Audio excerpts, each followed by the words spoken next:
Hello मित्रों, कैसे हैं आप सभी। आई होप कि आप सभी मस्त होंगे, स्वस्थ होंगे। तो आज मैं लेकर आया हूँ आप सभी के लिए कबीरदास जी की साखियाँ। साखियों का अर्थ होता है प्रत्यक्षता, वास्तविकता। जो हमारे सम्मुख हम जो प्रत्यक्ष रूप से कोई चीज़ें जो देखते हैं, अनुभव करते हैं, महसूस करते हैं।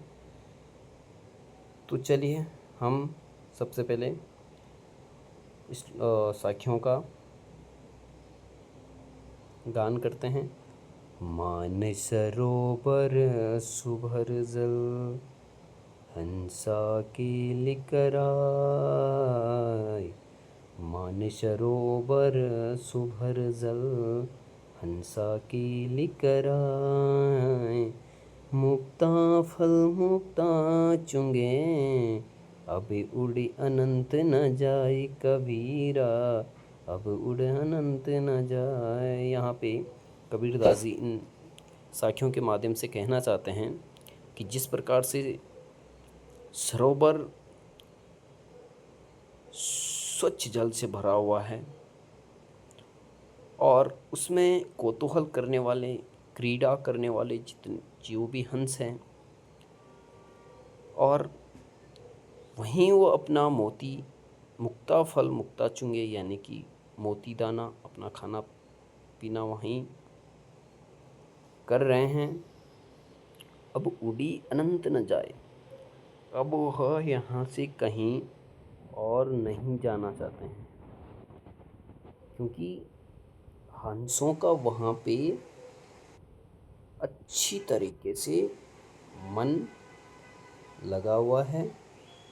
उनका जो जीवन है वो सुखमयी वहाँ पे व्यतीत हो रहा है, इसलिए वो कहीं अब और जगह नहीं जाना चाहता है। तो उसी प्रकार से यदि हमारे हृदय में, हमारे स्वच्छ मन, पवित्र मन में किसी ईश्वर का वास हो जाता है और उस ईश्वर का हमारी आत्मा में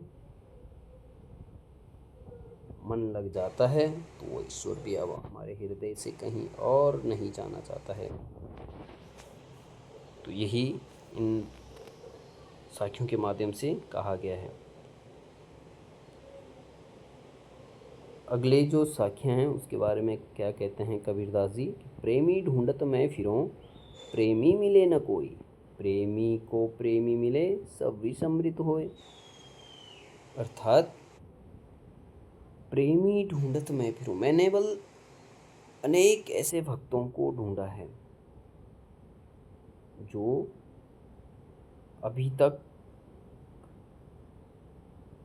ईश्वर की सच्ची भक्ति में लीन नहीं है। प्रेमी मिले न कोई, लेकिन मुझे अभी तक ऐसा सच्चा भक्त नहीं मिल पाया, ऐसा भक्त नहीं मिल पाया है जिन्होंने वास्तविक रूप से ईश्वर की भक्ति की होगी और जो जिनको भगवान ईश्वर मिला होगा।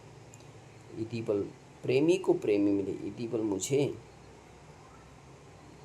वो ऐसा भक्त मिल जाता है जो उस ईश्वर को वास्तविक रूप में पाना चाहते हैं, तो मेरे जो सब अवगुण हैं, सब विष जो है मेरे अंदर के जो अवगुण छुपे हुए हैं, वो सारे अमृत हो जाते हैं, अच्छाइयों में परिवर्तन हो जाता है।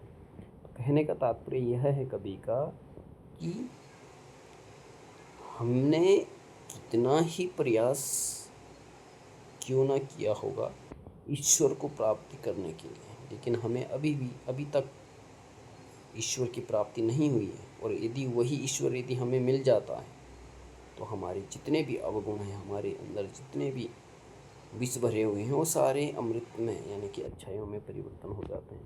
तो यही यहाँ पे कबीरदास जी दोहों के माध्यम से कहना चाहता है। धन्यवाद।